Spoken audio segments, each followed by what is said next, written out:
आजमगढ़ का इतना प्यार, इतना स्नेह देश भर के लोग आज जुड़े हुए देख रहे हैं। आपका ये उत्साह देख रहे हैं और मैं देख रहा हूं पीछे जितने लोग अंदर पंडाल में हैं उससे ज्यादा धूप में तप रहे हैं। भैया ये प्यार अद्भुत है।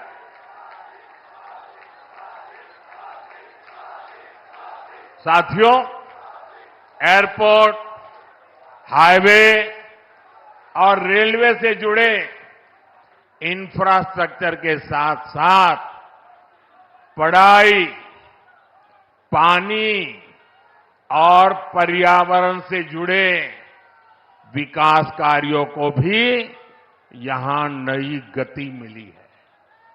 इन विकास परियोजनाओं के लिए मैं उत्तर प्रदेश और देश के सभी राज्यों की जनता को बधाई देता हूं। मैं विशेष रूप से आजमगढ़ के लोगों का आभार व्यक्त करता हूं। वो इतनी बड़ी संख्या में हमें आशीर्वाद देने आए हैं।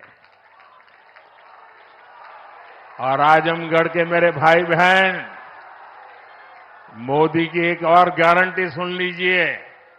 बताऊं, आजमगढ़ के मेरे प्यारे भाई बहन, मैं आपको एक और गारंटी देता हूं, सुनाऊं?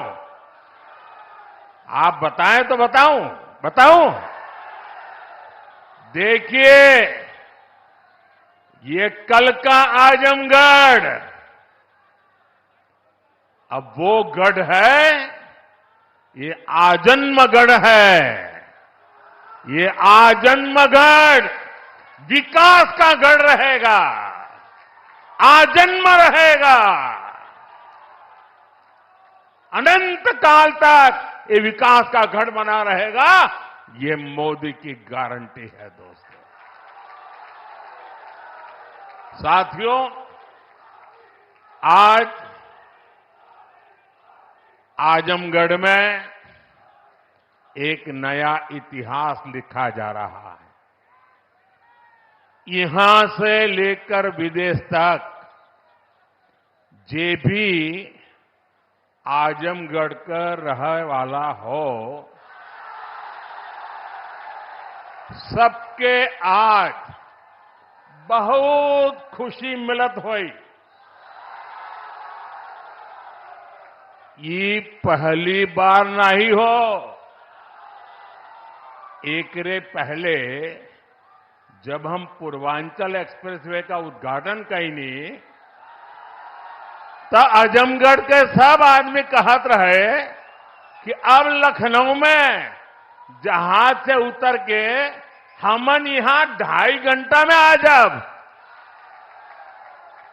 अब तो आजमगढ़ में आपन जहाज उतरे का ठिकाना हो गेल। एकरे अलावा मेडिकल कॉलेज और यूनिवर्सिटी बनने के कारण पढ़ाई और दवाई के इंतजाम के लिए भी बनारस जाए का जरूरत कम पड़ी। साथियों, आपका ये प्यार और आजमगढ़ का ये विकास जातिवाद, परिवारवाद और वोट बैंक के भरोसे बैठे इंडी गठबंधन की नींद उड़ा रहा है। पूर्वांचल ने दशकों तक जातिवाद और तुष्टीकरण की राजनीति देखी है और पिछले 10 वर्षों में ये क्षेत्र विकास की राजनीति भी देख रहा है और 7 साल से योगी जी के नेतृत्व में उसे और गति मिली है। यहां के लोगों ने माफिया राज और कट्टरपंथ के खतरों को भी देखा है और अब यहां की जनता कानून का राज भी देख रही है। आज यूपी में अलीगढ़, मुरादाबाद, चित्रकूट, और श्रावस्ती में जैसे जिन शहरों को नए एयरपोर्ट टर्मिनल्स मिले हैं, उन्हें कभी यूपी का छोटा और पिछड़ा शहर कहा जाता था। उनकी कोई पूछने वाला नहीं था। अब यहां भी हवाई सेवाएं शुरू हो रही हैं, क्योंकि इन शहरों में तेजी से विकास हो रहा है। यहां औद्योगिक गतिविधियों का विस्तार हो रहा है।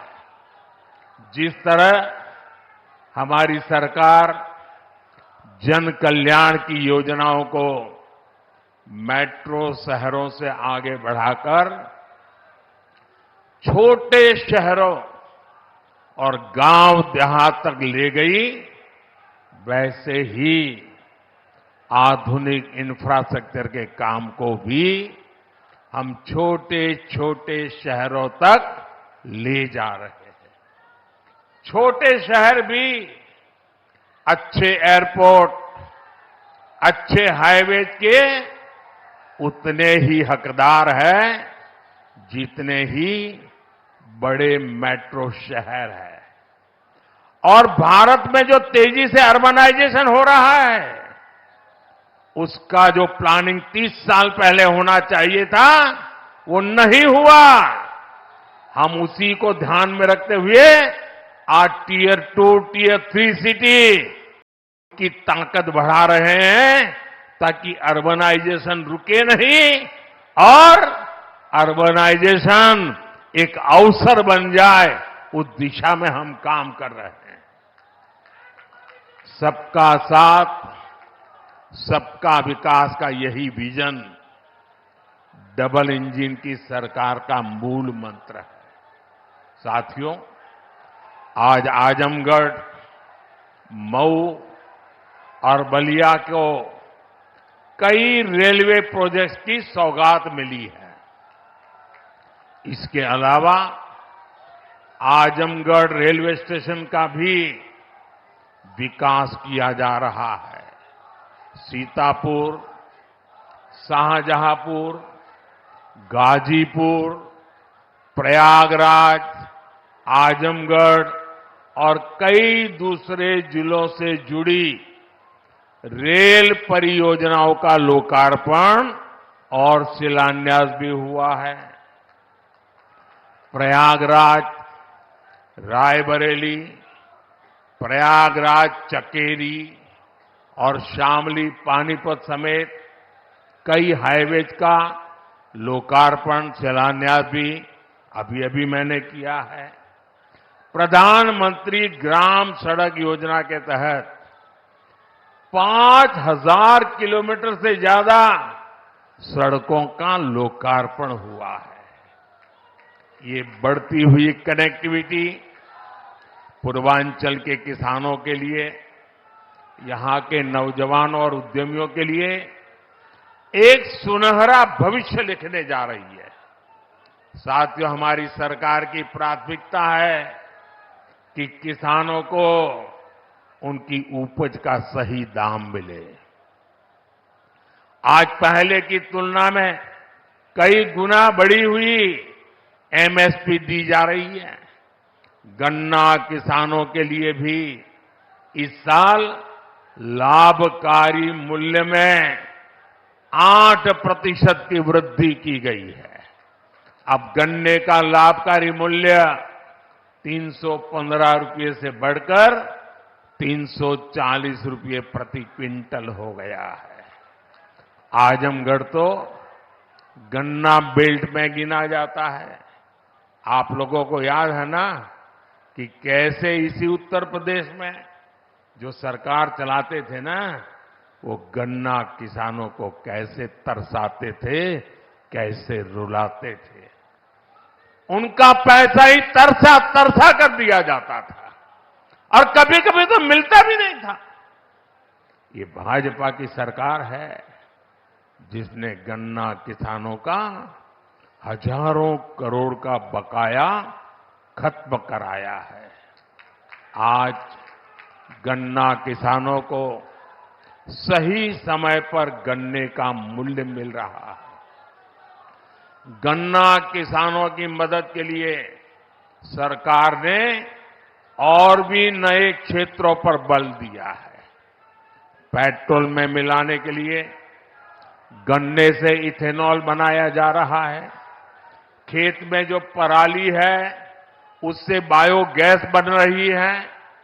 इसी यूपी ने चीनी मिलों को कोड़ियों के दाम बिकते और बंद होते देखा है। अब चीनी मिलें भी शुरू हो रही हैं और गन्ना किसानों का भाग्य भी बदल रहा है। केंद्र सरकार जो पीएम किसान सम्मान निधि दे रही है, उसका लाभ भी यहां के किसानों को मिला है। अकेले आजमगढ़ के ही करीब 8 लाख किसानों को पीएम किसान सम्मान निधि के 2000 करोड़ रुपए मिले हैं। साथियों, इतने बड़े स्तर पर विकास की इतनी तेज रफ्तार तभी मुमकिन होती है जब सरकार सही नीयत और ईमानदारी से काम करती है। भ्रष्टाचार में डूबी परिवारवादी सरकारों में इतने बड़े पैमाने पर विकास कार्य असंभव था। पिछली सरकारों में आजमगढ़ और पूर्वांचल ने पिछड़ेपन की तकलीफ ही नहीं उठाई, बल्कि इस दौर में यहां की छवि खराब करने में भी कोई कमी नहीं छोड़ी गई। और योगी जी ने अभी बहुत बढ़िया वर्णन किया है, इसमें रिपीट नहीं कर रहा हूं। जिस तरह पहले की सरकारों में यहां आतंक को, बाहुबल को संरक्षण दिया गया, वो पूरे देश ने देखा है। इस परिस्थिति को बदलने के लिए यहां के युवाओं को नए अवसर देने के लिए भी डबल इंजन सरकार लगातार काम कर रही है। हमारी सरकार में यहां युवाओं के लिए महाराजा सुहेलदेव राज्य विश्वविद्यालय की नींव रखी गई, उसका शुभारंभ भी किया गया। आजमगढ़ मंडल के हमारे युवाओं को लंबे समय से शिक्षा से लिए बनारस, गोरखपुर या प्रयागराज जाना पड़ता था। बच्चों को दूसरे शहर पढ़ने के लिए भेजने पर मां बाप पर जो आर्थिक बोझ पड़ता है, वो भी मैं समझता हूं। अब आजमगढ़ का ये विश्वविद्यालय हमारे युवाओं के लिए उच्च शिक्षा के रास्ते को आसान करेगा। आजमगढ़, महू, गाजीपुर और इसके आसपास के कई जिलों के बच्चे इस यूनिवर्सिटी से शिक्षा ग्रहण करने आ सकेंगे। आप लोग बताइए, ई यूनिवर्सिटी बन जाए से आजमगढ़, मऊ वालन के फायदा होई के ना?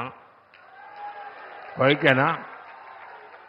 साथियों, उत्तर प्रदेश देश की राजनीति भी तय करता है और उत्तर प्रदेश देश का विकास भी दिशा तय कर रहा है। यूपी में